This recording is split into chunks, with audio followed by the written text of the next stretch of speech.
ਪੰਦੇਰ ਸਾਹਿਬ ਸਤਿ ਸ਼੍ਰੀ ਅਕਾਲ। ਵਾਸੂ ਜੀ ਤੁਹਾਨੂੰ ਕਨੈਕਟ FM ਦੀ ਸਾਰੀ ਟੀਮ ਔਰ ਸਰੋਤਿਆਂ ਨੂੰ ਬੜੀ ਨਿੱਘੀ ਸਤਿ ਸ਼੍ਰੀ ਅਕਾਲ ਹੈ ਜੀ ਚੰਡੀਗੜ੍ਹ ਤੋਂ। ਪੰਦੇਰ ਸਾਹਿਬ ਵੈਲਕਮ ਬੈਕ। ਤੇ ਸਭ ਤੋਂ ਪਹਿਲਾਂ ਜੀ ਸ਼ੁਰੂਆਤ ਕਰੀਏ ਬਿਕਰਮ ਮਜੀਠੀਆ ਤੋਂ। ਹੁਣ ਖਬਰ ਆ ਰਹੀ ਵੀ ਡਰੱਗ ਮਾਮਲੇ ਦੇ ਵਿੱਚ ਹੋ ਸਕਦਾ ਕਿ ਅੱਜ ਮਜੀਠੀਆ ਮੋਹਾਲੀ ਦੀ ਕੋਰਟ ਦੇ ਸਾਹਮਣੇ ਪੇਸ਼ ਹੋਣ।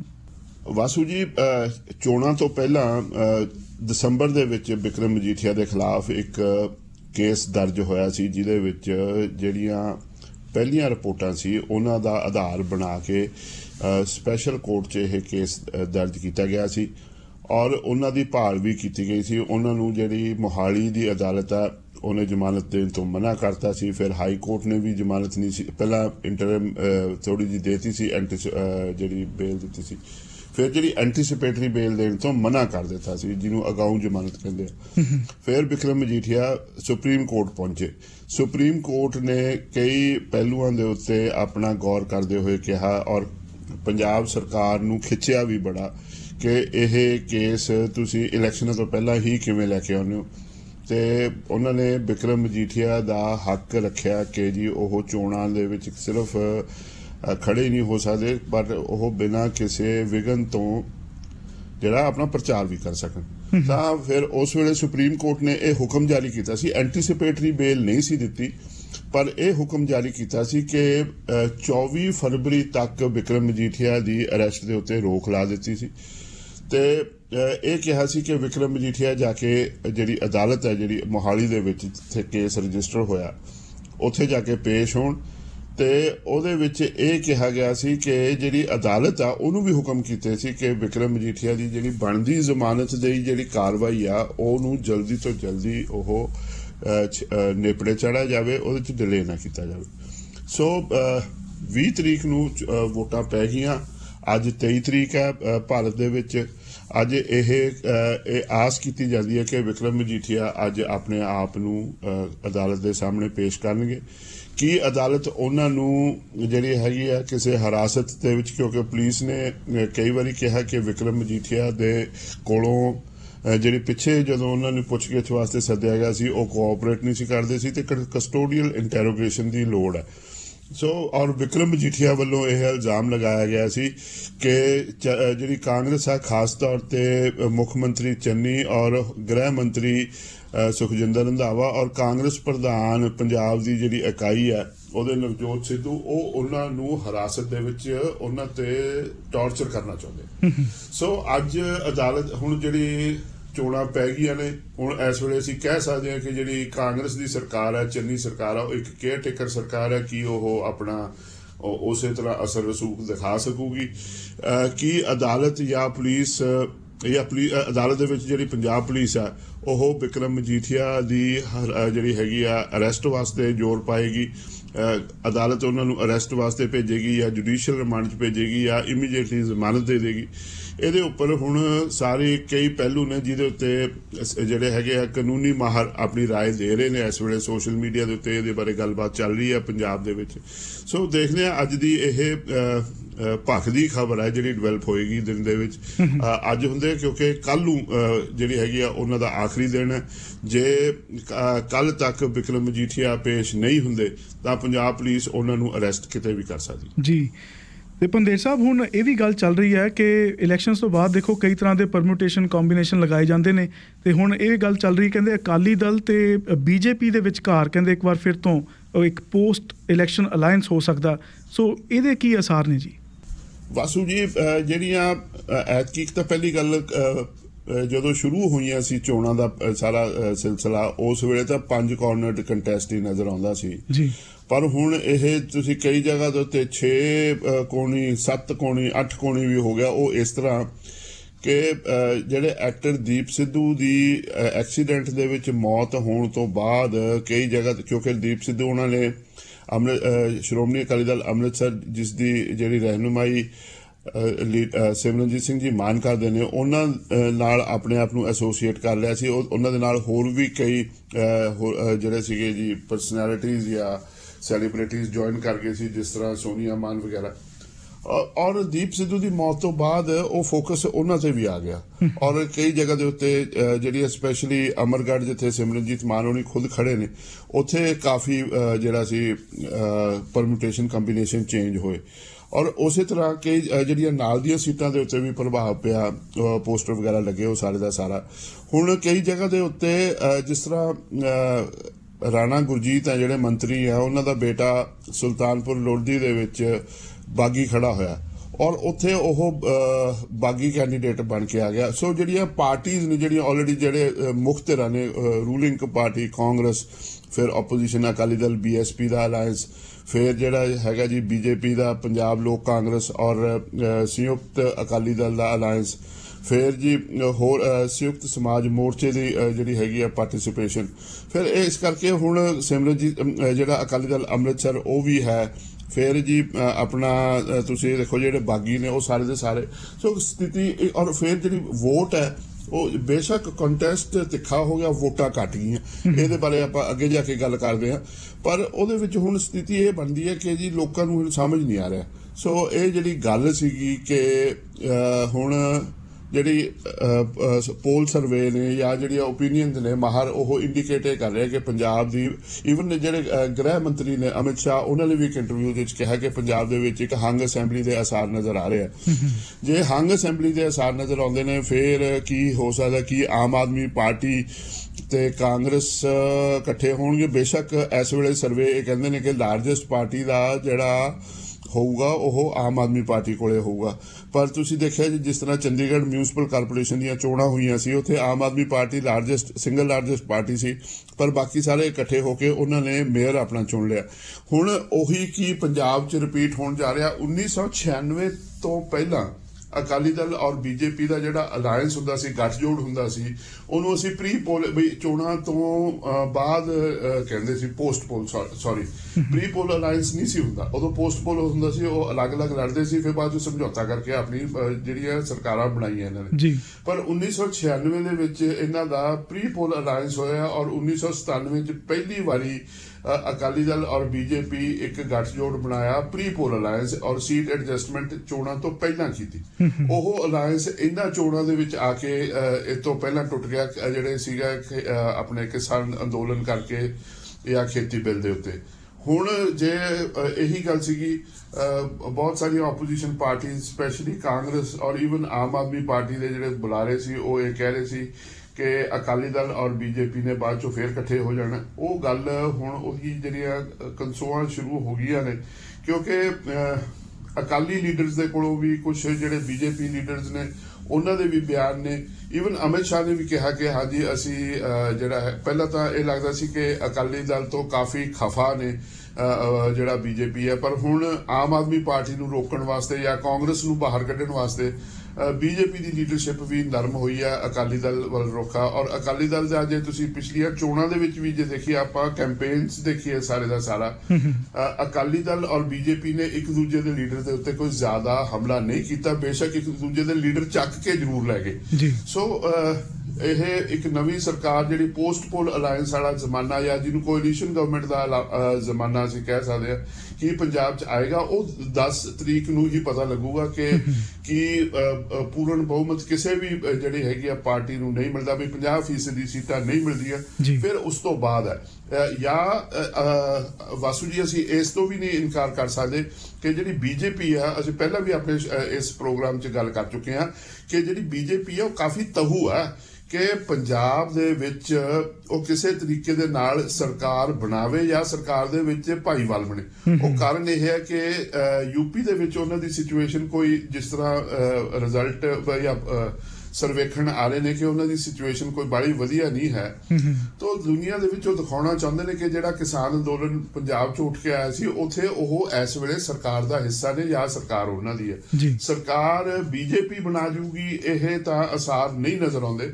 ਸੋ ਸਰਕਾਰ 'ਚ ਭਾਈਵਾਲੀ ਕਿਵੇਂ ਕਰਨੀ ਆ ਉਹ ਉਹਨਾਂ ਦੇ ਕੋਲੇ ਇੱਕੋ ਹੀ ਚਾਰਾ ਕਿ ਉਹ ਅਕਾਲੀ ਦਲ ਦੇ ਨਾਲ ਕੋਈ ਸਮਝੌਤਾ ਕਰਨ ਤਾਂ ਹੀ ਇਹ ਸੰਭਵ ਹੋ ਸਕੇ। ਪੰਦੇਰ ਸਾਹਿਬ ਪੰਜਾਬ ਦੇ ਵਿੱਚ ਪਿਛਲੇ 15 ਸਾਲਾਂ 'ਚ ਇਸ ਵਾਰ ਦੀਆਂ ਚੋਣਾਂ ਦੇ ਵਿੱਚ ਸਭ ਤੋਂ ਘੱਟ ਵੋਟਰ ਟਰਨਆਊਟ ਰਜਿਸਟਰ ਕੀਤਾ ਗਿਆ। ਤਕਰੀਬਨ 72% ਐਲੀਜੀਬਲ ਪੰਜਾਬੀਆਂ ਨੇ ਵੋਟ ਪਾਈ ਹੈ। ਹੁਣ ਇਹਨੂੰ ਲੈ ਕੇ ਕਈ ਪੋਲ ਐਨਾਲਿਸਟ ਬੜੇ ਹੈਰਾਨ ਪਰੇਸ਼ਾਨ ਨੇ ਤੇ ਇਹਦਾ ਤੁਹਾਡੇ ਮੁਤਾਬਕ ਕਿਹੜੀ ਪਾਰਟੀ ਨੂੰ ਫਾਇਦਾ ਹੋ ਸਕਦਾ ਤੇ ਕਿਹਨੂੰ ਨੁਕਸਾਨ ਹੋਏਗਾ? ਵਾਸੂ ਜੀ, ਇਸ ਜਿਹੜਾ ਹੈਗਾ ਮਸਲੇ ਨੇ ਬੜਾ ਘਸਮਾਨ ਪਾਇਆ। ਇੰਨਾ ਤਾਂ ਘਸਮਾਨ ਵੋਟਾਂ ਤੋਂ ਪਹਿਲਾਂ ਨਹੀਂ ਸੀ, ਜਿਹੜਾ ਵੋਟਾਂ ਤੋਂ ਬਾਅਦ ਪੰਜਾਬ ਦੇ ਵਿੱਚ ਬਣਿਆ। ਬੜੀ ਮੈਂ ਆਪਣੀ ਜਿਹੜੀ ਨਿੱਜੀ ਗੱਲ ਕਰ ਸਕਦਾ ਜੀ ਕਿ ਮੈਨੂੰ ਚੋਣਾਂ ਤੋਂ ਪਹਿਲਾਂ ਇੰਨੇ ਫੋਨ ਨਹੀਂ ਸੀ ਆਏ ਜਿਹੜੇ ਚੋਣਾਂ ਤੋਂ ਬਾਅਦ ਆ ਪਿਛਲੇ 20 ਤਰੀਕ ਤੋਂ ਲੈ ਕੇ ਅੱਜ 23 ਤਰੀਕ ਹੈ, ਆ 2 ਦਿਨਾਂ ਦੇ ਵਿੱਚ ਜਿੰਨੇ ਫੋਨ ਆਏ, ਔਰ ਉਹਨਾਂ ਚੋਂ ਕਈ ਕੈਂਡੀਡੇਟਸ ਦੇ ਫੋਨ ਵੀ ਆਏ ਵੀ ਇਹਨੂੰ ਸਮਝਾਓ ਜੀ ਕਿਵੇਂ ਬਣਦਾ। ਔਰ ਬੜੀ ਇਹ ਹੈਰਾਨੀ ਦੀ ਗੱਲ ਹੈ ਕਿ ਇੰਨਾ ਤਿੱਖਾ ਮੁਕਾਬਲਾ ਹੋਵੇ ਤੇ ਵੋਟਾਂ ਘਟ ਜਾਣ। ਤੇ ਤੁਸੀਂ ਬਿਲਕੁਲ ਜਿਹੜੇ ਅੰਕੜੇ ਦੱਸੇ ਨੇ ਉਹ ਬਿਲਕੁਲ ਸਹੀ ਨੇ ਕਿ ਤੁਸੀਂ ਇਹ ਦੇਖੋ ਜਿਹੜੇ ਪੰਜਾਬ ਦੇ ਵਿੱਚ ਇਸ ਵੇਲੇ 2.14 ਕਰੋੜ ਵੋਟਰ ਨੇ, ਜਦਕਿ ਪੂਰੀ ਜਿਹੜੀ ਜਨਸੰਖਿਆ ਉਹ 3 ਕਰੋੜ ਤੋਂ ਉੱਪਰ ਆ ਥੋੜੀ ਜੀ। ਸੋ ਬੱਚਿਆਂ ਨੂੰ ਆਪਾਂ ਬਾਹਰ ਕੱਢ ਕੇ ਤਾਂ ਕਹਿ ਸਕਦੇ ਹਾਂ ਇੰਨੇ, ਪਰ ਇਹਦੇ ਵਿੱਚ ਜਿਹੜੀ ਇੱਕ ਹੋਰ ਵਾਸੂ ਜੀ ਜਿਹੜੀ ਇੱਕ ਬਹੁਤ ਵੱਡੀ ਗੱਲ ਆ ਉਹ ਇਹ ਆ ਕਿ ਜਿਹੜੇ 18 ਸਾਲ ਦੀ ਉਮਰ ਪਾਰ ਕਰ ਜਾਂਦੇ ਨੇ ਉਹ ਕੋਈ 9.25 ਲੱਖ ਨੌਜਵਾਨ ਸੀਗੇ। ਉਹਨਾਂ ਦੇ ਵਿੱਚੋਂ ਕੋਈ 3.5 ਲੱਖ ਨਹੀਂ ਆਪਣੀਆਂ ਵੋਟਾਂ ਬਣਾਈਆਂ। ਔਰ ਉਹ ਵੀ ਬੜਾ ਹੈਰਾਨੀ ਦੀ ਗੱਲ ਹੈ ਕਿ 30% ਨੌਜਵਾਨਾਂ ਨੇ ਆਪਣੀਆਂ ਵੋਟਾਂ ਬਣਾਈਆਂ। ਉਹਦੇ ਬਾਰੇ ਲੋਕੀ ਤਾਂ ਕਈ ਤਾਂ ਇਹ ਕਹਿੰਦੇ ਨੇ ਜੀ ਉਹਨਾਂ 'ਚੋਂ ਬਹੁਤ ਸਾਰੇ ਥੋੜੇ ਵਾਲੇ ਪਾਸੇ ਕੈਨੇਡਾ, USA, ਆਸਟ੍ਰੇਲੀਆ, ਨਿਊਜ਼ੀਲੈਂਡ ਚਲੇ ਗਏ ਜਾਂ ਯੂਰਪ ਚਲੇ ਗਏ। ਕੋਈ ਆંકੜਿਆਂ ਦੇ ਬਾਰੇ ਗੱਲ ਹੈ ਨਹੀਂ ਗੀ, ਪਰ ਜਿਹੜੀ ਮੇਰੀ ਇਹ ਗੱਲ ਹੈ ਇਹ ਦੇਖਣ ਵਾਲੀ ਇੱਕ ਹੋਰ ਜਿਹੜਾ ਇਹਦੇ 'ਚ ਰੁਝਾਨ ਦੇਖਣ ਵਾਲਾ ਕਿ ਮਾਲਵੇ ਦੇ ਵਿੱਚ ਜ਼ਿਆਦਾ ਵੋਟਾਂ ਪਈਆਂ ਔਰ ਜਿਹੜੀਆਂ ਰੂਰਲ ਦਿਹਾਤੀ ਕੌਂਸਟੀਟੂਐਂਸੀਆਂ ਸੀ, ਨਰੋਲ ਦਿਹਾਤੀ ਕੌਂਸਟੀਟੂਐਂਸੀਆਂ, ਉਹ ਜਿਹੜੀ 72% ਵਾਲੀ ਜਿਹੜੀ ਔਸਤ ਹੈ ਉਸ ਤੋਂ ਉੱਪਰ ਵੋਟਾਂ ਪਈਆਂ। ਜਿਹੜੀਆਂ ਮੈਟਰੋ ਸਿਟੀਜ਼ ਨੇ ਪੰਜਾਬ ਦੀਆਂ, ਜਿਨ੍ਹਾਂ ਨੂੰ ਮੈਟਰੋ ਸਿਟੀਜ਼ ਕਿਹਾ ਜਾਂਦਾ, ਲੁਧਿਆਣਾ, ਜਲੰਧਰ, ਅੰਮ੍ਰਿਤਸਰ, ਉਹਨਾਂ ਦੇ ਵਿੱਚ ਬਹੁਤ ਘੱਟ ਵੋਟਿੰਗ ਹੋਈ ਹੈ। ਅਸੀਂ ਨਾਰਮਲੀ ਵਾਸੂ ਜੀ ਇਹ ਕਹਿੰਦੇ ਆ ਕਿ ਜਿਹੜਾ ਪੜ੍ਹਿਆ ਲਿਖਿਆ ਤਬਕਾ ਹੁੰਦਾ ਜੀ, ਹੁਣ ਅਸੀਂ ਬਹੁਤ ਸਾਰਾ ਵੱਡਾ ਇਹ ਮੁੱਦਾ ਵੀ ਬਣਿਆ ਸੀ ਕਿ ਪੰਜਾਬ ਦੇ ਵਿੱਚ ਐਜੂਕੇਸ਼ਨ ਇਨਫਰਾਸਟ੍ਰਕਚਰ ਜਿਹੜਾ ਹੈ ਉਹਨੂੰ ਠੀਕ ਕਰਨ ਦੀ ਲੋੜ ਆ। ਹੁਣ ਜਿਹੜਾ ਐਜੂਕੇਸ਼ਨ ਇਨਫਰਾਸਟ੍ਰਕਚਰ ਆ ਉਹ ਇਹਨਾਂ 3 ਸ਼ਹਿਰਾਂ ਦੇ ਬਰਾਬਰ ਹੋਰ ਕਿਸੇ ਪਾਸੇ ਹੋ ਨਹੀਂ ਸਕਦਾ। ਬਹੁਤ ਵਧੀਆ ਸਰਕਾਰੀ ਵੀ ਤੇ ਜਿਹੜਾ ਪ੍ਰਾਈਵੇਟ ਸਕੂਲ ਨੇ, ਕਾਲਜ ਨੇ, ਬੜੇ ਯੂਨੀਵਰਸਿਟੀਜ਼ ਨੇ, ਸਭ ਕੁਝ ਹੈ ਇੱਥੇ, ਪਰ ਫਿਰ ਵੋਟਰ ਪਰਸੈਂਟੇਜ ਥੱਲੇ ਚਲੀ ਜਾਂਦੀ ਹੈ। ਕੀ ਅਸੀਂ ਇਹ ਕਹੀਏ ਕਿ ਜਿਹੜੇ ਪੜ੍ਹੇ ਲਿਖੇ ਲੋਕ ਨੇ ਉਹ ਉਦਾਸੀਨ ਹੋ ਗਏ ਨੇ, ਉਹਨਾਂ ਦਾ ਵਿਸ਼ਵਾਸ ਡੈਮੋਕ੍ਰੇਸੀ 'ਚੋਂ ਘਟ ਗਿਆ? ਉਹ ਵੀ ਦੇਖਣ ਵਾਲੀ ਗੱਲ ਆ। ਇਹ ਇੱਕ ਮੁੱਦਾ ਬਣ ਸਕਦਾ ਕਿ ਜਿਹੜਾ ਪੜ੍ਹਿਆ ਲਿਖਾ ਜਿਹੜਾ ਤਬਕਾ ਹੈ ਉਹਨਾਂ ਨੂੰ ਮੌਜੂਦਾ ਪੋਲੀਟੀਕਲ ਸਿਨੈਰੀਓ ਦੇ ਵਿੱਚ ਕੋਈ ਆਸ ਨਜ਼ਰ ਨਹੀਂ ਆਉਂਦੀ ਤੇ ਉਹ ਘਰੇ ਬੈਠ ਗਏ। ਦੂਸਰੇ ਪਾਸੇ ਇੱਕ ਜਿਹੜੀ ਆਪਾਂ ਬਹੁਤ ਅਹਿਮ ਮੁੱਦੇ ਦੇ ਵੱਲ ਮੈਂ ਧਿਆਨ ਚਾਹੂੰਗਾ ਦਰਸ਼ਕਾਂ ਦਾ, ਇਹਦੇ ਤੇ ਆਪਣੇ ਸਾਰੇ ਸਰੋਤਿਆਂ ਦਾ, ਉਹ ਇਹ ਆ ਕਿ ਜਿਹੜਾ ਕਿਸਾਨੀ ਮੋਰਚਾ, ਕਿਸਾਨੀ ਅੰਦੋਲਨ ਚੱਲਿਆ ਸਾਡਾ ਕੋਈ 380 ਦਿਨਾਂ ਦਾ, ਉਹਦੇ ਵਿੱਚੋਂ ਸੰਯੁਕਤ ਸਮਾਜ ਮੋਰਚਾ ਨਿਕਲ ਕੇ ਆਇਆ ਔਰ ਉਹਦੀ ਇਲੈਕਸ਼ਨ ਲੜੀ। ਉਹਨਾਂ ਦਾ ਬੜਾ ਜਿਹੜਾ ਅਸੀਂ ਕਹਿ ਸਕਦੇ ਆ ਪ੍ਰਭਾਵ ਆ, ਜਿਹੜਾ ਉਹਨਾਂ ਦਾ ਪ੍ਰਚਾਰ ਵੀ ਜ਼ਿਆਦਾ ਨਜ਼ਰ ਨਹੀਂ ਆਇਆ। ਉਹ ਖੁਦ ਉਹਨਾਂ ਨੂੰ ਸੰਯੁਕਤ ਸਮਾਜ ਜਿਹੜਾ ਸੀ ਕਿਸਾਨ ਮੋਰਚੇ ਨੇ ਕੱਢਤਾ ਜੀ, ਉਹਨਾਂ ਦੀਆਂ ਜਿਹੜੀਆਂ 22 ਜਥੇਬੰਦੀਆਂ ਸੀ, ਜਿਵੇਂ ਰਾਜੇਵਾਲ ਉਹਨਾਂ ਨੂੰ ਕਹਿ ਦਿੱਤਾ। ਔਰ ਜਿਹੜੀ ਸਭ ਤੋਂ ਵੱਡੀ ਜਥੇਬੰਦੀ ਹੈ ਭਾਰਤੀ ਕਿਸਾਨ ਯੂਨੀਅਨ ਏਕਤਾ ਉਗਰਾਹਾਂ, ਉਹਨਾਂ ਨੇ ਤਾਂ ਇਹਨਾਂ ਦਾ ਬਾਈਕਾਟ ਕਰਨ ਦੀ ਵੀ ਕਹਿਤਾ ਸੀ ਵੀ ਅਸੀਂ ਚੋਣਾਂ ਤੋਂ ਕੋਈ ਲੈਣਾ ਦੇਣਾ ਨਹੀਂ। ਪਰ ਵਾਸੂ ਜੀ ਜਿਹੜੇ ਇਲਾਕੇ ਦੇ ਵਿੱਚ ਏਕਤਾ ਉਗਰਾਹਾਂ BKU ਦਾ ਪ੍ਰਭਾਵ ਆ, ਸਪੈਸ਼ਲੀ ਮਾਲਵੇ ਦੇ ਵਿੱਚ, ਉੱਥੇ ਸਭ ਤੋਂ ਜ਼ਿਆਦਾ ਵੋਟਾਂ ਪਈਆਂ ਨੇ ਜੀ। ਸੋ ਕੀ ਲੋਕਾਂ ਨੇ ਉਹ ਵੀ ਨਹੀਂ ਸੁਣੀ ਗੱਲ? ਇਹ ਬੜੇ ਮੁੱਦੇ, ਬੜੇ ਪੇਚੀਦਾ ਮੁੱਦੇ ਨੇ। ਮੈਂ ਇਸ ਤੋਂ ਪਹਿਲਾਂ ਗੱਲ ਕਰ ਰਿਹਾ ਸੀ ਕਿ ਜਿਹੜੇ ਪੜ੍ਹਿਆ ਲਿਖਿਆ ਵਰਗ ਆ ਉਹ ਸ਼ਹਿਰਾਂ ਦੇ ਵਿੱਚ ਆ, ਔਰ ਮਾਨਸਾ ਜਿਸ ਨੂੰ ਬੈਕਵਰਡ ਇਲਾਕਾ ਕਿਹਾ ਜਾਂਦਾ, ਸਭ ਤੋਂ ਜ਼ਿਆਦਾ ਵੋਟਾਂ ਉਹ ਉੱਥੋਂ ਪਈਆਂ। ਸੋ ਇੱਕ ਪੰਜਾਬ ਦੇ ਵਿੱਚ ਚੇਂਜ ਦਾ ਜਿਹੜਾ, ਜਿਹਨੂੰ ਅਸੀਂ ਬਦਲ ਦਾ ਜਿਹੜੀ ਹਵਾ ਚੱਲੀ ਹੋਈ ਸੀ ਵੀ ਅਸੀਂ ਬਦਲਾਅ ਲਿਆਣਾ, ਸੋ ਅਸੀਂ ਇਹ ਕਹਿ ਸਕਦੇ ਹਾਂ ਕਿ ਜਿਹੜੇ ਬਦਲਾਅ ਦੀ ਲੋੜ ਹੈ ਉਹ ਜਿਹੜਾ ਹੈਗਾ ਸਾਡੇ ਰੂਰਲ ਏਰੀਆ ਦੇ ਵਿੱਚ ਜ਼ਿਆਦਾ ਹੈ, ਤੇ ਇਸ ਲਈ ਵੋਟਾਂ ਉੱਥੇ ਜ਼ਿਆਦਾ ਆਈਆਂ, ਉੱਥੋਂ ਬਾਹਰ ਨਿਕਲੀਆਂ। ਤੇ ਦੂਸਰਾ ਇਹ ਕਹਿ ਸਕਦੇ ਹਾਂ ਕਿ ਜੀ ਜਿਹੜੇ ਸ਼ਹਿਰ ਨੇ ਉਹ ਉਦਾਸੀਨ ਹੋ ਗਏ ਨੇ ਡੈਮੋਕ੍ਰੇਸੀ 'ਚ, ਔਰ ਪਿੰਡਾਂ ਦੇ ਵਿੱਚ ਹਾਲੇ ਵੀ ਉਹਦਾ ਹੈਗਾ। ਸੋ ਜਿਹੜੀਆਂ ਰਵਾਇਤੀ ਪਾਰਟੀਆਂ ਦੇ ਹੱਕ ਦੇ ਵਿੱਚ ਮੇਰੇ ਹਿਸਾਬ ਦੇ ਨਾਲ ਉਹਨਾਂ ਨੂੰ ਨੁਕਸਾਨ ਹੋ ਸਕਦਾ ਇਹਦੀਆਂ ਘੱਟ ਵੋਟਿੰਗ ਦਾ। ਜਿਹੜੀ ਬਦਲਾਅ ਵਾਲੇ ਜਿਹੜੀ ਵੋਟ ਹੈ ਸ਼ਾਇਦ ਉਧਰਲੇ ਪਾਸੇ ਨਿਕਲੂਗਾ। ਪਰ ਕਿਉਂਕਿ ਫਿਰ ਅੱਗੇ ਗੱਲ ਕਹੂੰਗਾ ਬਹੁਤ ਕੋਣੀ ਮੁਕਾਬਲਾ ਵਾ, ਫੈਸਲੇ ਜਿਹੜੇ ਹੈਗੇ ਆ ਉਹਨੂੰ ਫੋਟੋ ਫਿਨਿਸ਼, ਜਿਵੇਂ ਆਪਾਂ ਕਹਿੰਦੇ ਆ ਰੇਸਾਂ ਹੁੰਦੀਆਂ ਨੇ, ਫੋਟੋ ਫਿਨਿਸ਼ ਦੇ ਉੱਤੇ ਹੋਣੇ ਨੇ ਜੀ। ਜਿਹੜੇ ਲੋਕ ਇਸ ਵੇਲੇ ਬਿਲਕੁਲ ਆਪਣੇ ਅੰਕਲਨ ਲਾ ਰਹੇ ਨੇ ਜੀ ਅਸੀਂ ਆਹ ਪਾਰਟੀ ਜਿੱਤ ਰਹੀ ਆ, ਉਹ ਪਾਰਟੀ ਜਿੱਤ ਰਹੀ ਆ, ਉਹਨੂੰ ਫਾਇਦਾ ਹੋ ਗਿਆ, ਨੁਕਸਾਨ ਹੋ ਗਿਆ। ਪਾਰਟੀ ਵਾਲਿਆਂ ਨੂੰ, ਸਾਰੀਆਂ ਪਾਰਟੀਆਂ ਉਹਨਾਂ ਨੂੰ ਆਪ ਨਹੀਂ ਸਮਝ ਆ ਰਹੀ। ਵਿਸ਼ਲੇ ਜਿਹੜੇ ਹੈਗੇ ਆ, ਮੇਰੇ ਤੇ ਕਈ ਜਿਹੜੇ ਐਨਾਲਿਸਟ ਸੀ, ਵਾਸੂ ਜੀ ਬੜੀ ਕਮਾਲ ਦੀ ਗੱਲ ਹੋਈ, ਉਹਨਾਂ ਨੇ ਫੋਨ ਚੱਕਣੇ, ਇੱਕ ਮੇਰੇ ਦੋਸਤ ਨੇ ਐਨਾਲਿਸਿਸ ਕਰਦੇ ਹੁੰਦੇ ਨੇ ਇਹਨਾਂ ਦੇ ਵੋਟਾਂ ਦਾ, ਉਹਨਾਂ ਨੇ ਮੈਨੂੰ ਜਦੋਂ ਫੋਨ ਚੱਕਿਆ ਮੈਨੂੰ ਸਿੱਧੀ ਜੇ ਤਾਂ ਐਨਾਲਿਸਿਸ ਕਰਨਾ ਤਾਂ ਫੋਨ ਬੰਦ ਕਰ ਦੇ, ਜੇ ਕੋਈ ਹੋਰ ਮੌਸਮ ਦਾ ਹਾਲ ਚਾਲ ਪਤਾ ਕਰਨਾ ਫਿਰ ਆਪਾਂ ਗੱਲ ਕਰ ਲੈਂਦੇ ਹਾਂ। ਸੋ ਲੋਕੀ ਹੁਣ ਇਸ ਤੋਂ ਭੱਜ ਰਹੇ ਨੇ, ਐਨਾਲਿਸਿਸ ਕਰਨਾ ਬੜਾ ਮੁਸ਼ਕਿਲ ਹੈ। ਪਰ ਜਿਹੜਾ ਮੇਰੀ ਆਪਣੀ ਰਾਏ ਇਹ ਹੈ ਕਿ ਜਿਹੜੀਆਂ ਲੋਕੀ ਰਵਾਇਤੀ ਪਾਰਟੀਆਂ ਦੇ ਨਾਲ ਜੁੜੇ ਹੋਏ ਸੀ ਉਹ ਉਦਾਸੀਨ ਹੋ ਗਏ, ਉਹ ਸ਼ਹਿਰਾਂ ਦੇ ਵਿੱਚ ਸਪੈਸ਼ਲੀ ਉਦਾਸੀਨ ਹੋਏ ਨੇ ਔਰ ਉਹਨਾਂ ਨੂੰ ਉਹਨਾਂ 'ਚ ਨਜ਼ਰ ਨਹੀਂ ਆ ਰਿਹਾ ਔਰ ਉਹ ਚੇਂਜ ਵਾਲੇ ਪਾਸੇ ਨਹੀਂ ਗਏ। ਚੇਂਜ ਵਾਲੇ ਲੋਕਾਂ ਨੇ ਵੋਟਾਂ ਪਾਈਆਂ, ਹੁਣ ਦੇਖੋ ਰਿਜ਼ਲਟ ਕੀ ਨਿਕਲਦਾ ਜੀ। ਤੇ ਪੰਦੇਰ ਸਾਹਿਬ, ਜਿਹੜੇ ਲਖੀਮਪੁਰ ਖੀਰੀ ਮਾਮਲੇ ਦੇ ਵਿੱਚ ਆਸ਼ੀਸ਼ ਮਿਸ਼ਰਾ ਨੂੰ ਬੇਲ ਮਿਲ ਗਈ ਸੀ, ਹੁਣ ਉਸ ਬੇਲ ਦੇ ਖਿਲਾਫ ਜਿਹੜੇ ਪੀੜਤ ਪਰਿਵਾਰ ਨੇ ਉਹਨਾਂ ਵੱਲੋਂ ਸੁਪਰੀਮ ਕੋਰਟ ਦੇ ਵਿੱਚ ਅਪੀਲ ਕੀਤੀ ਜਾ ਰਹੀ ਹੈ ਜੀ। ਬਿਲਕੁਲ ਜੀ, ਜਿਹੜਾ ਪਰਿਵਾਰ ਨੇ ਉਹਨਾਂ ਨੇ ਇਕੱਠੇ ਹੋ ਕੇ ਜਿਹੜੇ ਕਿਸੇ ਟਾਈਮ ਤੇ ਆਮ ਆਦਮੀ ਪਾਰਟੀ ਦੇ ਸਿਰਕੱਢ ਨੇਤਾ ਹੁੰਦੇ ਸੀ, ਪਰ ਫਿਰ ਉਹਨਾਂ ਨੂੰ ਆਮ ਆਦਮੀ ਪਾਰਟੀ ਚੋਂ ਕੱਢਤਾ ਸੀ। ਪ੍ਰਸ਼ਾਂਤ ਭੂਸ਼ਣ ਵਕੀਲ ਨੇ ਸੁਪਰੀਮ ਕੋਰਟ ਦੇ, ਉਹਨਾਂ ਦੇ ਥਰੂ ਇੱਕ ਐਪਲੀਕੇਸ਼ਨ ਪਾਈ ਹੈ। ਇਹ ਜਿਹੜੀ ਐਪਲੀਕੇਸ਼ਨ ਸੀ, ਇਹਦੀ ਜਿਹੜੀ ਬੇਲ ਸੀ ਉਹ ਇਲਾਹਾਬਾਦ ਹਾਈ ਕੋਰਟ ਨੇ ਦਿੱਤੀ ਸੀ ਜੀ। ਔਰ ਉਹਦੇ ਵਿੱਚ ਇਹਦੇ 'ਚ ਸਭ ਤੋਂ ਦਿਲਚਸਪ ਗੱਲ ਇਹ ਹੈ ਕਿ ਜਿਹੜੀ ਉੱਤਰ ਪ੍ਰਦੇਸ਼ ਸਰਕਾਰ ਆ ਉਹਨਾਂ ਨੇ ਇਸ ਨੂੰ ਚੈਲੰਜ ਨਹੀਂ ਕੀਤਾ ਤੇ ਉਹ ਆਸ਼ੀਸ਼ ਮਿਸ਼ਰਾ ਨੂੰ ਬਾਹਰ ਆ ਗਿਆ ਉਹ ਜ਼ਮਾਨਤ ਦੇ ਉੱਤੇ। ਹੁਣ ਉਹਦੇ 'ਚ ਬਹੁਤ ਵੱਡਾ ਰੋਸ ਸ਼ੁਰੂ ਹੋਇਆ ਕਿ ਜਿਹੜੀ ਯੂਪੀ ਸਰਕਾਰ ਆ ਉਹਨਾਂ ਨੇ ਇਸ ਦੀ ਮੁਖਾਲਫਤ ਕਿਉਂ ਨਹੀਂ ਕੀਤੀ। ਸੋ ਇਹਨਾਂ ਦਾ ਨਾਰਮਲੀ ਕਿਉਂਕਿ ਜਿਹੜਾ ਕਤਲकांड ਕੇਸ ਹੁੰਦੇ ਨੇ ਉਹ ਸਟੇਟ ਵਰਸਸ ਅਕਿਊਜ਼ਡ ਹੁੰਦਾ ਤੇ ਜਿਹੜਾ ਵਿਕਟਿਮ ਫੈਮਿਲੀਜ਼ ਹੁੰਦੀਆਂ ਨੇ ਉਹ ਆਲਮੋਸਟ ਜਿਹਨਾਂ ਨੂੰ ਕਹਿੰਦੇ ਆ ਵਿਟਨੈਸਿਸ ਹੁੰਦੇ ਨੇ।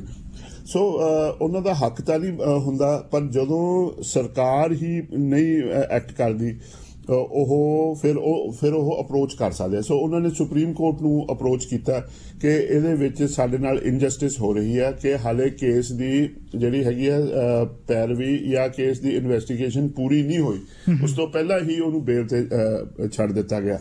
ਹੁਣ ਕਿਉਂਕਿ ਪੰਜਾਬ ਵਾਂਗੂ ਉੱਤਰ ਪ੍ਰਦੇਸ਼ 'ਚ ਵੀ ਚੋਣਾਂ ਹੋ ਰਹੀਆਂ, ਆਸ਼ੀਸ਼ ਮਿਸ਼ਰਾ, ਅਜੇ ਮਿਸ਼ਰਾ ਜੋ union minister of state for home affairs ਉਹਦੇ ਪੁੱਤਰ ਨੇ, ਔਰ ਉਹ ਬੀਜੇਪੀ ਹੀ ਉੱਥੇ ਰੂਲਿੰਗ ਪਾਰਟੀ ਆ। ਜਿਹੜੀ ਆਪੋਜੀਸ਼ਨ ਪਾਰਟੀਆਂ ਨੇ ਖਾਸ ਤੌਰ ਤੇ ਸਮਾਜਵਾਦੀ ਪਾਰਟੀ ਔਰ ਰਾਸ਼ਟਰੀ ਲੋਕ ਦਲ, ਉਹ ਵੀ ਇਹਦੇ ਵਿੱਚ ਕਾਫੀ ਉਹਨਾਂ ਦਾ ਤਿੱਖਾ ਜਿਹੜਾ ਰਿਐਕਸ਼ਨ ਆਇਆ। ਉਹਨਾਂ ਨੇ ਇਹ ਕਿਹਾ ਕਿ ਕਿਉਂਕਿ ਜਿਹੜੀ ਇਹ ਉੱਥੇ ਆਪਾਂ ਇਹ ਕਹਿ ਸਕਦੇ ਜ਼ਾਤ ਵਾਲੀ ਰਾਜਨੀਤੀ, ਜ਼ਾਤ ਆਧਾਰਿਤ ਰਾਜਨੀਤੀ ਬਹੁਤ ਹੈ, ਤਾਂ ਬੀਜੇਪੀ ਜਿਹੜੀ ਹੈਗੀ ਆ ਬ੍ਰਾਹਮਣ ਸਮਾਜ ਨੂੰ ਅਪੀਲ ਕਰਨਾ ਚਾਹੁੰਦੀ ਹੈ, ਦੇਖੋ ਜੀ ਅਸੀਂ ਤੁਹਾਡਾ ਜਿਹੜਾ ਮੁੰਡਾ ਸੀ ਉਹ ਜ਼ਮਾਨਤ ਤੇ ਬਾਹਰ ਕੱਢ ਲਿਆਂਦਾ ਤੇ ਇਸ ਲਈ ਵੋਟਾਂ ਸਾਨੂੰ ਪਾਓ। ਸੋ ਇਹ ਉਲਝਦਾ ਹੋਇਆ ਕੇਸ ਨਜ਼ਰ ਆ ਰਿਹਾ। ਉਧਰੋਂ ਜਿਹੜਾ ਕਿਸਾਨ ਮੋਰਚਾ ਹੈ, ਸੰਯੁਕਤ ਕਿਸਾਨ ਮੋਰਚੇ ਨੇ ਵੀ ਫੈਸਲਾ ਕਰ ਲਿਆ ਕਿ ਅਸੀਂ ਆਉਣ ਵਾਲੇ ਦਿਨਾਂ ਦੇ ਵਿੱਚ ਇੱਕ ਮੀਟਿੰਗ ਕਰਾਂਗੇ ਔਰ ਗੁਰਨਾਮ ਸਿੰਘ ਚੜੂਨੀ ਜਿਨ੍ਹਾਂ ਨੂੰ ਬਾਹਰ ਕੱਢਿਆ ਹੈ ਸੰਯੁਕਤ ਕਿਸਾਨ ਮੋਰਚੇ ਤੇ, ਉਹਨਾਂ ਨੇ ਐਲਾਨ ਕਰਤਾ ਕਿ ਉਹਨਾਂ ਦੀ ਜਿਹੜੀ ਜਥੇਬੰਦੀ ਆ ਉਹ ਲਖੀਮਪੁਰ ਖੀਰੀ 'ਚ ਜਾ ਕੇ ਆਉਣ ਵਾਲੇ ਦਿਨਾਂ 'ਚ ਆਪਣੇ ਜਿਹੜਾ ਸੰਗਠਨ 'ਚ ਗੱਲਬਾਤ ਕਰਕੇ ਉੱਥੇ ਵੀ ਅੰਦੋਲਨ ਸ਼ੁਰੂ ਕਰ ਸਕਦੀ ਆ। ਸੰਯੁਕਤ ਕਿਸਾਨ ਮੋਰਚਾ ਵੀ ਕੀ ਉੱਥੇ ਆਪਣਾ ਮੋਰਚਾ ਲਾਉਂਦੇ ਆ ਜਾਂ ਕੋਈ ਹੋਰ ਕੋਈ ਫੈਸਲਾ ਕਰਦੇ ਆ, ਇਹ ਵੀ ਆਉਣ ਵਾਲੇ ਦਿਨਾਂ 'ਚ ਸਾਡੇ ਸਾਹਮਣੇ ਆਏਗਾ ਜੀ।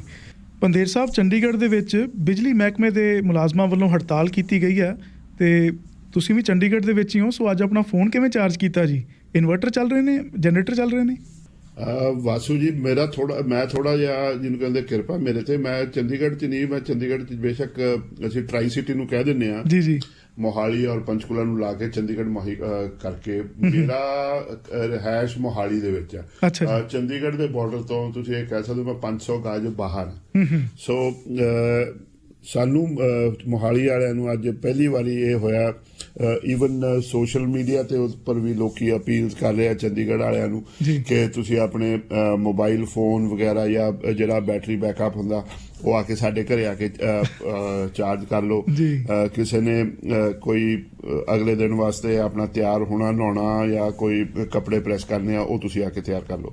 ਪਰ ਵਾਸੂ ਜੀ ਗੱਲ ਇਹ ਬਿਲਕੁਲ ਜਿਹੜੀ ਹੈਗੀ ਆ ਗੰਭੀਰ ਇਸ਼ੂ ਆ ਕਿ ਆਲਮੋਸਟ 24 ਘੰਟੇ ਹੋ ਗਏ ਚੰਡੀਗੜ੍ਹ ਦੇ ਕਈ ਹਿੱਸੇ, ਜਿਸ ਨੂੰ ਚੰਡੀਗੜ੍ਹ ਨੂੰ ਸਿਟੀ ਬਿਊਟੀਫੁਲ ਕਿਹਾ ਜਾਂਦਾ ਸੀ, ਔਰ ਮੈਂ ਇਸ ਕਿਸੇ ਟਾਈਮ ਚੰਡੀਗੜ੍ਹ ਜਿਹੜਾ ਪ੍ਰੋਪਰ ਚੰਡੀਗੜ੍ਹ ਆ ਉਹਦੇ ਵਿੱਚ ਹੀ ਰਹਿੰਦਾ ਸੀ, ਔਰ 1992 ਤੋਂ ਮੈਂ ਇੱਥੇ ਆਇਆ ਤੇ ਇੱਥੇ ਮੈਂ ਕਦੇ ਪਾਵਰ ਕੱਟ ਨਹੀਂ ਦੇਖੇ। ਜੇ ਕਿਤੇ ਨਦਰਨ ਗ੍ਰਿਡ ਦਾ ਟੋਟਲ ਦਾ ਕਿਤੇ ਤੁਸੀਂ ਇਹ ਕਹਿ ਸਕਦੇ ਜੀ ਉਹ ਕੋਲੈਪਸ ਕਰ ਜਾਂਦਾ ਸੀ, ਉਦੋਂ ਚੰਡੀਗੜ੍ਹ 'ਚ ਕਿਤੇ ਪਾਵਰ ਦੀ ਦਿੱਕਤ ਹੁੰਦੀ ਸੀ। ਪਹਿਲੀ ਵਾਰੀ ਸਾਨੂੰ ਚੰਡੀਗੜ੍ਹ ਦੇ ਵਾਸੀਆਂ ਨੂੰ ਐਡੀ ਵੱਡੀ 3 ਦਿਨਾਂ ਦੀ ਹੜਤਾਲ ਹੈ ਜਿਹੜੇ ਹੈਗੇ ਆ ਬਿਜਲੀ ਡਿਪਾਰਟਮੈਂਟ ਦੇ ਮੁਲਾਜ਼ਮਾਂ ਦੀ, ਔਰ ਉਹਨਾਂ ਦਾ ਪ੍ਰੋਟੈਸਟ ਇਹ ਆ ਕਿ ਜੀ ਪਿਛਲੀ ਕਾਫੀ ਜਿਹੜੀ ਸੀਗੀ ਕੋਰਟ ਕੇਸਿਸ ਦੀ ਗੇੜਿਆ ਖਾਣ ਤੇ ਪੰਜਾਬ ਹਰਿਆਣਾ ਹਾਈ ਕੋਰਟ ਨੇ ਤਾਂ ਸਟੇ ਕਰ ਦਿੱਤਾ ਸੀ, ਪਰ ਐਡਮਿਨਿਸਟ੍ਰੇਸ਼ਨ ਜਿਹੜੀ ਲੱਗੀ ਹੋਈ ਆ ਉਹਨਾਂ ਨੇ 7-8 ਕੰਪਨੀਆਂ ਤੋਂ ਬਿਡਸ ਲਈਆਂ ਹੋਈਆਂ ਨੇ ਇਹਦੀ ਡਿਸਟ੍ਰੀਬਿਊਸ਼ਨ ਪ੍ਰਾਈਵੇਟਾਈਜ਼ ਕਰਨ ਵਾਸਤੇ।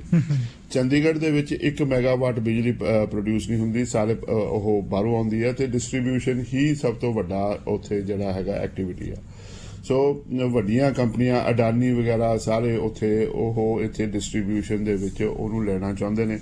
ਜਿਹੜੇ ਮੁਲਾਜ਼ਮ ਨੇ ਉਹ ਇਹ ਕਹਿੰਦੇ ਆ ਕਿ ਜੀ ਅਸੀਂ ਸਾਲਾਨਾ ਡਿਸਟ੍ਰੀਬਿਊਸ਼ਨ ਦੇ ਵਿੱਚੋਂ 250-300 ਕਰੋੜ ਦਾ ਪ੍ਰੋਫਿਟ ਕਮਾ ਕੇ ਦਿੰਨੇ ਆ ਤੇ ਇਹਨੂੰ ਪ੍ਰਾਈਵੇਟਾਈਜ਼ ਕਿਉਂ ਕੀਤਾ ਜਾਵੇ। ਸੋ ਮੁਲਾਜ਼ਮਾਂ ਦੀ ਜਿਹੜੀ ਬੇਨਤੀ ਸੀਗੀ ਪੰਜਾਬ ਹਰਿਆਣਾ ਹਾਈ ਕੋਰਟ ਦੇ ਸਾਹਮਣੇ, ਉਸ ਨੂੰ ਅਪਹੋਲਡ ਕਰਕੇ ਜਿਹੜਾ ਚੰਡੀਗੜ੍ਹ ਐਡਮਿਨਿਸਟ੍ਰੇਸ਼ਨ ਸੀ ਉਹਨੂੰ ਸਟੇ ਕਰ ਦਿੱਤਾ ਗਿਆ ਸੀ ਵੀ ਤੁਸੀਂ ਇਹ ਪ੍ਰਾਈਵੇਟਾਈਜੇਸ਼ਨ ਤੋਂ ਉਹਦੇ ਤੇ ਰੋਕ ਲਾਓ, ਬ੍ਰੇਕਾਂ ਲਾਤੀਆਂ ਸੀ। ਪਰ ਪਿਛਲੇ ਸਾਲ ਹੀ ਸੁਪਰੀਮ ਕੋਰਟ ਨੇ ਇਹ ਜਿਹੜੀ ਸਟੇ ਸੀਗੀ ਪੰਜਾਬ ਹਰਿਆਣਾ ਹਾਈ ਕੋਰਟ ਦੀ, ਉਸ ਦੇ ਉੱਪਰ ਸਟੇ ਲਾਤੀ ਸੀ। ਸੋ ਐਡਮਿਨਿਸਟ੍ਰੇਸ਼ਨ ਪ੍ਰਾਈਵੇਟਾਈਜੇਸ਼ਨ ਵੱਲ ਨੇ ਆਪਣੇ ਕੰਮ ਸ਼ੁਰੂ ਕਰ ਦਿੱਤਾ ਸੀ। ਤੋ ਮੁਲਾਜ਼ਮਾਂ ਦੀ ਜਿਹੜੀ ਕਾਫੀ ਹੈ ਜਿਹੜੀ ਇਹਨਾਂ ਦੀ ਗੱਲਬਾਤ ਹੁੰਦੀ ਰਹੀ, ਉਹ ਕਿਸੇ ਸਿੱਟੇ ਤੇ ਨਹੀਂ ਪਹੁੰਚੀ, ਤਾਂ ਐਂਡ ਦੇ ਵਿੱਚ ਮੁਲਾਜ਼ਮਾਂ ਨੇ ਜੀ ਇਹ 3 ਦਿਨਾਂ ਦੀ ਹੜਤਾਲ ਕਰਤੀ। ਚੰਡੀਗੜ੍ਹ ਐਡਮਿਨਿਸਟ੍ਰੇਸ਼ਨ ਨੇ ਪੰਜਾਬ ਔਰ ਹਰਿਆਣਾ ਸਰਕਾਰ ਕੋਲੋਂ ਮਦਦ ਮੰਗੀ ਕਿ ਜੀ ਆਪਣੇ ਇੰਜੀਨੀਅਰ ਔਰ ਮੁਲਾਜ਼ਮ ਭੇਜੋ ਕਿ ਅਸੀਂ ਰਿਸਟੋਰ ਕਰ ਸਕੀਏ ਪਾਵਰ ਸਪਲਾਈ ਦੀ। ਸਰਕਾਰਾਂ ਤਾਂ ਬੇਸ਼ੱਕ ਮੰਨ ਗਈਆਂ, ਪਰ ਜਿਹੜੇ ਸੀ EMPLOYEES ਨਹੀਂ ਮੰਨੇ ਉਹਨਾਂ ਨੇ, ਕਿਉਂਕਿ ਜਿਹੜੀ ਮੁਲਾਜ਼ਮਾਂ ਦੀ ਜਿਹੜੀ ਬਿਜਲੀ ਮੁਲਾਜ਼ਮਾਂ ਦੀ ਜਿਹੜੀ ਨੈਸ਼ਨਲ ਫੈਡਰੇਸ਼ਨ ਆ ਉਹਨੇ ਇਸ ਨੂੰ ਸਪੋਰਟ ਕਰਤਾ ਸੀ, ਸੋ ਬਾਕੀ ਦੇ ਸੂਬਿਆਂ ਤੋਂ ਵੀ ਬਿਜਲੀ ਮੁਲਾਜ਼ਮ ਨਹੀਂ ਆਏ। ਸੋ ਦੇਰ ਰਾਤ ਜਿਹੜੀ ਸੀਗੀ ਇੰਜੀਨੀਅਰਿੰਗ ਕੋਰ ਜਿਹੜਾ ਫੌਜ ਦਾ ਹੁੰਦਾ ਉਹਨੂੰ ਬੁਲਾਇਆ ਗਿਆ, ਉਹਨਾਂ ਦੇ ਇੰਜੀਨੀਅਰ ਆਏ, ਉਹਨਾਂ ਨੇ ਕੁਝ ਹਿੱਸਿਆਂ ਦੇ ਵਿੱਚ ਤਾਂ ਬਿਜਲੀ ਰਿਸਟੋਰ ਕਰਤੀ, ਪਰ ਬਹੁਤ ਸਾਰੇ ਹਿੱਸਿਆਂ ਦੇ ਵਿੱਚ ਬਿਜਲੀ ਰਿਸਟੋਰ ਨਹੀਂ ਹੋਈ। ਐਡਮਿਨਿਸਟ੍ਰੇਸ਼ਨ ਨੇ ਐਸਮਾ ਐਸੈਂਸ਼ੀਅਲ ਸਰਵਿਸਿਜ਼ ਮੇਨਟੇਨੈਂਸ ਐਕਟ ਉਹ ਲਾਗੂ ਕਰਤਾ ਤੇ 6 ਮਹੀਨਿਆਂ ਤੱਕ ਕਿਸੇ ਵੀ ਜਿਹੜੀ ਹੈਗੀ ਹੈ ਸਟ੍ਰਾਈਕ ਦੇ ਉੱਤੇ ਪਾਬੰਦੀ ਲਗਾ ਦਿੱਤੀ ਗਈ ਹੈ। ਔਰ ਐਡਮਿਨਿਸਟ੍ਰੇਸ਼ਨ ਜਿਹੜਾ Punjab and Haryana high court ਆ ਉਹਨੇ ਜਿਹੜਾ ਸੂਓ ਮੋਟੋ ਲੈ ਲਿਆ, ਉਹ ਇਹ ਵੀ ਕੇਸ ਅੱਜ ਵਾਸੂ ਜੀ ਆਉਣਾ ਉੱਥੇ ਸਾਹਮਣੇ। ਚੰਡੀਗੜ੍ਹ ਐਡਮਿਨਿਸਟ੍ਰੇਸ਼ਨ ਨੂੰ ਨੋਟਿਸ ਦਿੱਤਾ ਗਿਆ ਕਿ ਤੁਸੀਂ ਇਸ ਵਾਸਤੇ ਕੀ ਕਰ ਰਹੇ ਹੋ, ਤਾਂ ਉਹਨਾਂ ਦੇ ਵੱਲੋਂ ਚੰਡੀਗੜ੍ਹ ਐਡਮਿਨਿਸਟ੍ਰੇਸ਼ਨ ਵੱਲੋਂ ਕੱਲ ਵੀ ਇਹ ਕਿਹਾ ਗਿਆ ਸੀ ਕਿ ਕੱਲੀ ਸਟ੍ਰਾਈਕ ਹੀ ਨਹੀਂ, ਜਿਹੜੇ ਮੁਲਾਜ਼ਮ ਨੇ ਉਹ ਸਪਲਾਈ ਨੂੰ ਸੈਬੋਟਾਜ ਵੀ ਕਰ ਰਹੇ ਆ ਔਰ ਇਸ ਲਈ ਲੋਕਾਂ ਨੂੰ ਦਿੱਕਤਾਂ ਆ ਰਹੀਆਂ। ਹਸਪਤਾਲ ਵਗੈਰਾ ਵੀ ਬੜੇ ਅਫੈਕਟਡ ਹੈ, ਬਹੁਤ ਸਾਰੇ ਦਫ਼ਤਰ ਨੇ ਸਰਕਾਰੀ ਪੰਜਾਬ ਹਰਿਆਣਾ ਜਿਹੜੀ ਹੈਗੀ ਆ ਸਰਕਾਰਾਂ, ਈਵਨ ਹਾਈ ਕੋਰਟ ਦੇ ਵਿੱਚ ਜਿੱਥੇ ਵਰਚੁਅਲ ਹੀਅਰਿੰਗਸ ਹੋ ਰਹੀਆਂ ਸੀ ਉਹ ਵੀ ਨਹੀਂ ਹੋ ਸਕੀਆਂ ਕਿਉਂਕਿ ਵਕੀਲ ਆਪਣੇ ਆਫਿਸ 'ਚ ਉਹਨਾਂ ਦੀ ਪਾਵਰ ਸਪਲਾਈ ਨਹੀਂ ਸੀ। ਸੋ ਲੋਕੀ ਮੋਹਾਲੀ ਜਾਂ ਪੰਚਕੂਲੇ ਜਾ ਕੇ ਆਪਣੀ ਪਾਵਰ ਬੈਕਅਪ ਜਾਂ ਈਵਨ ਇਨਵਰਟਰਸ ਦੇ ਜਿਹੜੇ ਹੈਗੇ ਆ ਬੈਟਰੀਜ਼ ਉਹ ਚਾਰਜ ਕਰਵਾ ਕੇ ਲੈ ਕੇ ਆ ਰਹੇ ਆ, ਬਈ ਦਿਨੇ ਤਾਂ ਅਸੀਂ ਦਫ਼ਤਰਾਂ 'ਚ ਕੱਟ ਲਾਂਗੇ, ਰਾਤ ਨੂੰ ਜਿਹੜੀ ਇਨਵਰਟਰ ਦੀ ਬੈਟਰੀ ਉੱਥੋਂ ਯੂਜ਼ ਕਰਾਂਗੇ। ਸੋ ਕਾਫੀ ਈਵਨ ਟ੍ਰੈਫਿਕ ਲਾਈਟਸ ਵੀ ਵਾਸੂ ਜੀ ਕਈ ਜਗ੍ਹਾ ਦੇ ਉੱਤੇ ਖਰਾਬ ਹੋ ਗਈਆਂ ਔਰ ਉੱਥੇ ਟ੍ਰੈਫਿਕ ਪ੍ਰੋਬਲਮ ਵੀ ਹੋਈ ਹੈ। ਸੋ ਕਾਫੀ ਡਿਸਰਪਸ਼ਨ ਚੰਡੀਗੜ੍ਹ 'ਚ ਦੇਖਣ ਨੂੰ ਨਜ਼ਰ ਆ ਰਹੀ ਜੀ। ਪੰਦੇਰ ਸਾਹਿਬ, PGI ਵੱਲੋਂ ਇੱਕ ਸਟੱਡੀ ਕੀਤੀ ਗਈ ਹੈ, ਉਹ ਕਹਿੰਦੇ ਵੀ 3 ਮਿਲੀਅਨ ਪੰਜਾਬੀ, ਸੋ 30 ਲੱਖ ਪੰਜਾਬੀ ਕਹਿੰਦੇ ਕਿਸੇ ਨਾ ਕਿਸੇ ਨਸ਼ੇ ਤੇ ਲੱਗੇ ਹੋਏ ਨੇ। ਵਾਸੂ ਜੀ ਇਹਦੇ ਉੱਤੇ ਨਾ ਜੀ ਬੜੀ ਬਹਿਸ ਸ਼ੁਰੂ ਹੋਈ ਹੈ ਇਸ ਰਿਪੋਰਟ ਦੇ ਉੱਤੇ, ਕਿਉਂਕਿ ਪੰਜਾਬ ਨੂੰ ਕਾਫੀ ਦੇਰ ਤੋਂ ਬਦਨਾਮ ਕੀਤਾ ਜਾ ਰਿਹਾ। ਮੈਂ ਤਾਂ ਇਹ ਕਹੂੰਗਾ ਜੀ, ਮੈਂ ਪਹਿਲਾਂ ਵੀ ਆ ਜਿਹੜੀਆਂ ਚੋਣਾਂ ਦੀਆਂ ਖਬਰਾਂ ਦੇ ਬਾਰੇ ਆਪਾਂ ਗੱਲ ਕਰ ਰਹੇ ਸੀਗੇ ਕਿ ਪੰਜਾਬ ਦੇ ਵਿੱਚ ਦੀ ਜਿਹੜੀ ਜਨਸੰਖਿਆ ਵਾ ਉਹ 3 ਕਰੋੜ ਤੋਂ ਉੱਪਰ ਹੈ ਜੀ। ਸੋ 30 ਲੱਖ ਲੋਕੀ ਜਿਸ ਨੂੰ 3 ਮਿਲੀਅਨ ਤੁਹਾਡੇ ਵਾਲੇ ਪਾਸੇ ਚ ਕਿਹਾ ਜਾਂਦਾ ਉਹ ਉਹਨਾਂ ਕੋਈ ਨਾ ਕੋਈ ਨਸ਼ਾ ਕਰਦੇ ਆ ਔਰ ਉਹਦੇ ਵਿੱਚੋਂ ਇਹ 30 ਲੱਖ ਦੇ ਵਿੱਚੋਂ ਜ਼ਿਆਦਾਤਰ 20 ਲੱਖ ਜਿਹੜਾ ਹੈਗਾ ਉਹ ਸ਼ਰਾਬ ਦੇ ਆਦੀ ਨੇ। ਸ਼ਰਾਬ ਜਿਹੜੀ ਸਰਕਾਰ ਦੇ ਠੇਕਿਆਂ ਤੋਂ ਵੇਚੀ ਜਾਂਦੀ ਆ, ਕੋਈ ਬਹੁਤ ਥੋੜੀ ਮਾਤਰਾ ਜਿਹੜੇ ਲੋਕੀ ਆਪਣੀ ਕੱਢਦੇ। ਸੋ ਜਿਹੜੀ ਇਹ ਫਿਗਰ ਹੈ ਇਹ 10% ਕਹਿ ਸਕਦੇ ਹੋ ਜੀ। ਪੰਜਾਬ ਦੀ ਜਿਹੜੀ ਪੋਪੂਲੇਸ਼ਨ ਜਿਹੜੀ ਹੈ ਉਹ 10% ਅਫੈਕਟਡ ਆ ਕਿਸੇ ਨਾ ਕਿਸੇ ਨਸ਼ੇ ਤੋਂ। ਜਿਹੜੇ ਹੁਣ ਬਾਕੀ ਦੇ ਜਿਹੜੇ 30 ਲੱਖਾਂ ਦੇ ਵਿੱਚੋਂ ਜਿਹੜੇ 20 ਲੱਖ ਤਾਂ ਸ਼ਰਾਬ ਪੀਂਦੇ ਨੇ, ਕਿ 10 ਲੱਖ ਦੇ ਬਾਕੀ ਦੇ ਹੋਰ ਨਸ਼ੇ ਕਰਦੇ ਜਿਵੇਂ ਭੁੱਕੀ, ਅਫੀਮ ਜਾਂ ਫਿਰ ਜਿਹੜੀ ਸਿੰਥੈਟਿਕ ਆ ਸਮੈਕ, ਹੈਰੋਇਨ, ਚਿੱਟਾ ਵਗੈਰਾ ਇਹਦੇ ਉੱਪਰ ਇੰਜੈਕਸ਼ਨ ਜਾਂ ਜਿਹੜੀਆਂ ਦਵਾਈਆਂ ਹੁੰਦੀਆਂ ਨੇ ਜਿਵੇਂ ਕਫ ਸਿਰਪ ਨੇ ਉਹਨਾਂ ਦਾ ਜਾਂ ਸਬਸਟੈਂਸ ਅਬਿਊਜ਼ ਹੈ ਉਹ ਸਾਰੇ 10 ਲੱਖ ਚ ਆਉਂਦੇ ਨੇ। ਸੋ ਇਹ ਮੇਰੇ ਹਿਸਾਬ ਦੇ ਨਾਲ ਜਿਹੜੀ ਹੈਗੀ ਆ ਵਾਸੂ ਜੀ ਇਹ ਪੋਪੂਲੇਸ਼ਨ ਬਹੁਤ ਘੱਟ ਹੈ ਜਾਂ ਇਹਦਾ ਕੋਈ ਨੈਸ਼ਨਲ ਫਿਗਰ ਨਾਲੋਂ ਕੋਈ ਬੜਾ ਫਰਕ ਨਹੀਂ ਹੋਣਾ। ਪਰ ਪੰਜਾਬ ਨੂੰ ਇੱਕ ਬਦਨਾਮ ਜ਼ਰੂਰ ਕੀਤਾ ਗਿਆ ਕਿ ਜੀ ਪੰਜਾਬੀ ਇੰਨਾ ਨਸ਼ਾ ਕਰਦੇ ਨੇ ਵੀ ਇੱਥੇ ਸਿਰਫ ਨਸ਼ਾ ਹੀ ਕਰ। ਹੁਣ ਇੱਥੇ ਤੱਕ ਵੀ ਕਹਿਣਾ ਸ਼ੁਰੂ ਕਰਤਾ ਜੀ ਨਸ਼ਿਆਂ ਦਾ ਦਰਿਆ ਵਗ ਰਿਹਾ। ਸੋ ਜਿਹੜੀ 10% ਪੋਪੂਲੇਸ਼ਨ ਅਫੈਕਟਡ ਹੋਵੇ। ਹੁਣ ਜੇ ਤੁਸੀਂ ਨੰਬਰ ਦੇ ਵਿੱਚ ਵੀ ਦੇਖੋ ਹੁਣ 3 ਮਿਲੀਅਨ ਪੰਜਾਬੀ ਜਿਹੜੇ ਹੈਗੇ ਪੰਜਾਬ ਦੇ ਵਿੱਚ ਉਹ ਨਸ਼ਾ ਕਰਦੇ ਆ। ਦੁਨੀਆ ਦੇ ਵਿੱਚ ਜਿਹੜੇ ਹੈ 275 ਮਿਲੀਅਨ ਸਿਰਫ ਡਰੱਗਸ ਦੇ ਉੱਪਰ ਨੇ ਔਰ ਪੰਜਾਬ ਦੇ ਵਿੱਚ 3 ਮਿਲੀਅਨ ਜਿਹੜੇ ਹੈਗੇ ਸਾਰੇ ਨਸ਼ਿਆਂ ਦੇ ਵਿੱਚ ਨੇ। ਔਰ ਇਸੇ ਲਈ ਔਰ ਜਿਹੜੀ ਡਰੱਗ ਦੀ ਐਡਿਕਸ਼ਨ ਦੀ ਜਿਹੜੀ ਗੱਲ ਕਰਦੇ ਹੋ ਪਿਛਲੇ ਜਿਹੜਾ ਦਹਾਕਾ ਵਾ 2010 ਤੋਂ ਲੈ ਕੇ 2019 ਤੱਕ ਜਿਹੜਾ ਦਹਾਕਾ ਸੀ ਉਹ ਮੈਂ ਹੁਣੇ ਰਿਪੋਰਟਸ ਦੇਖ ਰਿਹਾ ਸੀ ਵਰਲਡ ਹੈਲਥ ਆਰਗੇਨਾਈਜੇਸ਼ਨ ਦੀਆਂ 22% ਇਨਕਰੀਜ਼ ਹੋਇਆ ਸਿਰਫ ਡਰੱਗਸ ਦੀ ਜਿਹੜੀ ਖਪਤ ਹੈ ਦੁਨੀਆ ਭਰ ਦੇ ਵਿੱਚ। ਤੇ ਪੰਜਾਬ ਦੀ ਜਿਹੜੀ ਹੈਗੀ ਆ ਪੋਪੂਲੇਸ਼ਨ ਇਹ ਰਲਾ ਕੇ ਸਾਰੇ ਨਸ਼ੇ ਰਲਾ ਕੇ 10% ਦੇ ਆਸ-ਪਾਸ ਹੈ। ਮੈਂ ਇਹ ਨਹੀਂ ਕਹਿੰਦਾ ਕਿ ਇਹਦੇ ਉੱਤੇ ਤਵੱਜੋ ਦੇਣ ਦੀ ਲੋੜ ਨਹੀਂ ਹੈ ਇਹ ਕਿਉਂਕਿ ਗੱਲ ਸਾਡੀ ਵਾਸੂ ਜੀ ਇਹ ਸਮਝਣ ਦੀ ਗੱਲ ਹੈ ਕਿ ਇਹ ਜਿਹੜੇ 30 ਲੱਖ ਜ਼ਿਆਦਾਤਰ ਇਹ ਨੌਜਵਾਨ ਨੇ। ਇਹ ਅਸੀਂ ਕੰਮਕਾਜ ਵਾਸਤੇ ਲਾ ਸਕਦੇ ਹਾਂ, ਸਾਡੀ ਜਿਹੜੀ ਡਿਵੈਲਪਮੈਂਟ ਆ ਉਹਦੇ 'ਚ ਕੰਮ ਆਉਣੇ ਚਾਹੀਦੇ ਪਰ ਉਹ ਨਸ਼ਿਆਂ 'ਚ ਜਾ ਰਹੇ। 30 ਲੱਖ ਕੋਈ ਛੋਟੀ ਨੰਬਰ ਨਹੀਂ ਹੈਗਾ ਪਰ ਇਹ ਐਡਾ ਵੱਡਾ ਵੀ ਨੰਬਰ ਨਹੀਂ ਹੈ ਕਿ ਸਾਰੇ ਪੰਜਾਬ ਨੂੰ ਤੁਸੀਂ ਬਦਨਾਮ ਕਰਕੇ ਰੱਖ ਦਿਓ ਕਿ ਜੀ ਇਹ ਤਾਂ ਜੀ ਨਸ਼ੇ 'ਚ ਗਰਕ ਗਿਆ, ਬੁਰਾ ਹਾਲ ਹੋ ਗਿਆ। ਔਰ ਪੀਜੀਆਈ ਦੀ ਰਿਪੋਰਟ ਜਿਹੜੀ ਹੈ ਅਸੀਂ ਇਹ ਵੀ ਨਹੀਂ ਕਹਿ ਸਕਦੇ ਕਿ ਪੀਜੀਆਈ ਦੀ ਰਿਪੋਰਟ ਕਿਸੇ ਵੱਲੋਂ ਬਾਇਸ ਹੋਣੀ ਹੈ। ਬੜੇ ਪੀਜੀਆਈ ਦੇ ਬੜੇ ਮਾਹਰ ਡਾਕਟਰਸ ਨੇ ਜਿਨ੍ਹਾਂ ਨੇ ਇਹ ਰਿਪੋਰਟ ਕੀਤੀ ਆ ਔਰ ਉੱਥੋਂ ਦੀ ਜਿਹੜੇ ਡਾਕਟਰਸ ਨੇ ਮੈਂ ਉਹਨਾਂ ਦਾ ਨਾਮ ਦੱਸਦਾ ਜੀ ਕਿ JS ਠਾਕੁਰ ਨੇ ਪ੍ਰੋਫੈਸਰ ਕਮਿਊਨਿਟੀ ਮੈਡੀਸਨ ਦੇ ਔਰ ਉਹਨਾਂ ਨੇ ਕੀਤੀ ਆ ਔਰ ਉਹਨਾਂ ਨੇ ਇਹ ਰਿਪੋਰਟ ਪੰਜਾਬ ਦੇ ਗਵਰਨਰ ਬਨਵਾਰੀ ਲਾਲ ਪੁਰੋਹਿਤ ਨੂੰ ਦਿੱਤੀ। ਪੀਜੀਆਈ ਦੇ ਡਾਇਰੈਕਟਰ ਸੁਰਜੀਤ ਸਿੰਘ ਵੀ ਉੱਥੇ ਸਨ, ਹੈਲਥ ਜਿਹੜੇ director health services GP Singh ਉਹ ਵੀ ਉੱਥੇ ਸੀਗੇ। ਸੋ ਇਹ ਸਾਰੀ ਦੀ ਸਾਰੀ ਇਹ ਜਿਹੜੀ ਇਹ ਆਪਾਂ ਦੇਖ ਸਕਦੇ ਹਾਂ। ਇਹਦੇ ਵਾਸਤੇ ਤੁਸੀਂ ਦੇਖਣ ਦੀ ਲੋੜ ਹੈ ਸਾਰੇ ਦਾ ਸਾਰਾ। ਔਰ ਸਿਚੁਏਸ਼ਨ ਜਿਹੜੀ ਹੈਗੀ ਚਿੰਤਾਜਨਕ ਜ਼ਰੂਰ ਹੈ ਪਰ ਇਹ ਨਹੀਂ ਹੈ ਕਿ ਤੁਸੀਂ ਬਦਨਾਮ ਕਰ ਦਿਓ ਜੀ।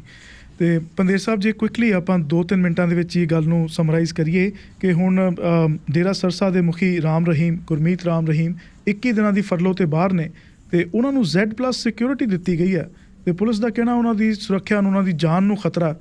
ਇਹਨਾਂ ਦੀ ਜਾਨ ਨੂੰ ਕਿਸ ਤੋਂ ਖਤਰਾ ਜੀ?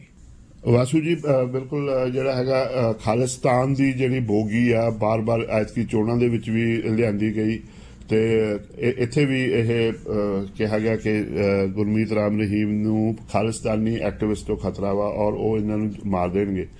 ਤੇ ਜਿਹੜਾ ਇਹ ਬਿਲਕੁਲ ਠੀਕ ਹੈ ਕਿ ਜੋ ਵੀ ਜਿਹੜਾ ਕੈਦੀ ਹੈ ਉਹ ਆਪਣੀ ਸਜ਼ਾ ਪੂਰੀ ਭੁਗਤੇ।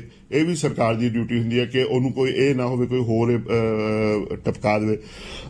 ਸੋ ਇਸ ਲਈ ਸਰਕਾਰ ਦੀ ਡਿਊਟੀ ਤਾਂ ਬਣਦੀ ਹੈ ਪਰ ਇਹਦੇ ਨਾਲ ਇੱਕ ਹੋਰ ਵੀ ਜਿਹੜਾ ਕਿਉਂਕਿ ਪੰਜਾਬ 'ਚ ਚੋਣਾਂ ਵੀ ਆਈਆਂ ਨੇ ਉਹਦੇ ਵਿੱਚ ਜਿਹੜਾ ਡੇਰਾ ਸਿਰਸੇ ਦੇ ਪ੍ਰੇਮੀ ਨੇ ਉਹਨਾਂ ਨੂੰ ਵੀ ਇੰਪ੍ਰੈਸ ਕਰਨ ਦੀ ਕੋਸ਼ਿਸ਼ ਕੀਤੀ ਗਈ ਹੈ। ਹਰਿਆਣੇ ਦੇ ਵਿੱਚ BJP ਦੀ ਸਰਕਾਰ ਹੈ ਔਰ ਜਿੱਦਣ ਨੂੰ 20 ਤਰੀਕ ਨੂੰ ਵੋਟਾਂ ਪੈ ਰਹੀਆਂ ਸੀ Z+ ਦਾ ਜਿਹੜੀ ਸੀ ਸਿਕਿਉਰਿਟੀ ਦਿੱਤੀ ਗਈ ਸਾਰੀ ਦੀ ਸਾਰੀ।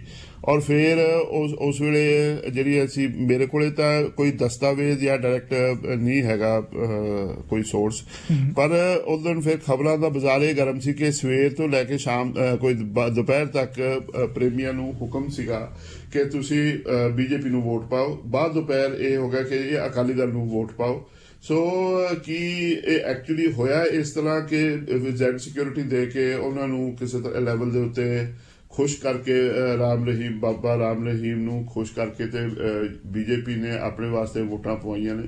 ਇਹ ਆਉਣ ਵਾਲੇ ਟਾਈਮ 'ਚ ਕੀ ਸਾਹਮਣੇ ਵੀ ਆਊਗਾ ਕਿ ਨਹੀਂ, ਇਹ ਦੇਖਣ ਵਾਲੀ ਗੱਲ ਆ। ਪਰ ਫਿਰ ਉਹੀ ਗੱਲ ਆ ਜਾਂਦੀ ਆ, ਜਿਸ ਤਰ੍ਹਾਂ ਆਪਾਂ ਲਖੀਮਪੁਰ ਖੇੜੀ ਦੀ ਗੱਲ ਕਰਦੇ ਆ ਕਿ ਜਿਹੜੀ ਰੂਲਿੰਗ ਸਰਕਾਰ ਹੁੰਦੀ ਹੈ ਉਹ ਵੋਟਾਂ ਨੂੰ ਕਿਸ ਤਰ੍ਹਾਂ ਮੈਨੇਜ ਕਰਦੀ ਆ, ਉਹਦੇ ਕਈ ਪੈਂਤਰੇ ਸਾਨੂੰ ਸਾਹਮਣੇ ਆ ਰਹੇ। ਪੰਦੇਰ ਸਾਹਿਬ, ਇਹ ਸਾਰੀਆਂ ਖਬਰਾਂ ਸਾਡੇ ਨਾਲ ਸਾਂਝੀਆਂ ਕਰਨ ਲਈ ਬਹੁਤ ਬਹੁਤ ਧੰਨਵਾਦ ਜੀ। ਕੱਲ ਫਿਰ ਗੱਲਬਾਤ ਹੋਏਗੀ।